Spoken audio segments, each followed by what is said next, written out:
Akibiishopu Kaziimba yashaba abakurisitaayo okugarukana bwanyuma y'akaruuru.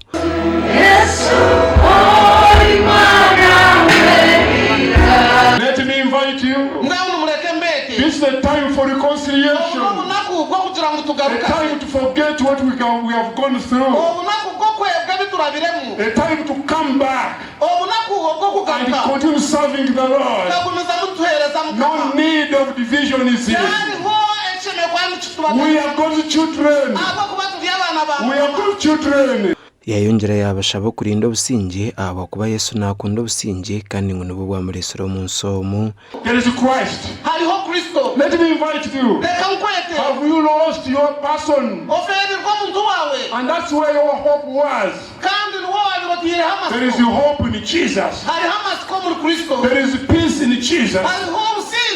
There is peace in Him. Others can forget you. Christ our peace cannot forget you. Yabehanangiriza obutahurwa rangi hamwe n'ebibina by'obutegeki abo kubanga abantu nibija kugumana baturana kumwe. The blood of Jesus. All of us were cleaned by the blood of Jesus. And you can see here.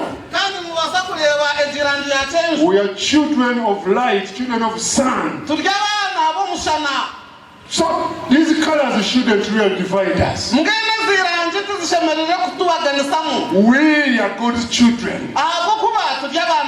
We may have yagaruka yabashaba kugira ngo bakorere ruhanga bakina amani batakija kwifuza nyensiya kandi bakorere batayi babe birungi. In our pains, He's our God.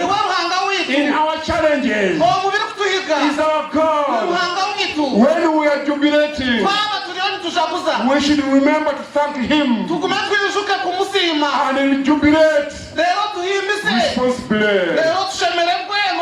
Christ is our peace. Abicereza abanyadini n'abembezi ba government bateranira hamwe mu kutandika uruteranoru.